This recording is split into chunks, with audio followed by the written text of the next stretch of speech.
Everyone, this is Tim from YourSixTech. Today in this video, I'm going to show you how to forget your controller from your PlayStation 5 so you can easily re-add it and fix any kind of issue that you're having. So on the home screen here, let's go to Settings and scroll on down until we get to where it says Accessories. Select this, and then we have General. Go to the right and go to Bluetooth Accessories. So you can see I have my PSVR controller left and right here. And if I want to go ahead and unpair it, forget it, etc., just select it and then go to where it says delete.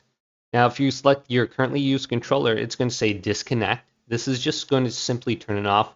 You want to go to where it says delete, and this will remove it from your device. So I'm going to leave my controller on here, but then all you have to do is put it into the Bluetooth pairing mode, hold down the share button and the PlayStation button, and your light bar will blink and it will show up under this list again.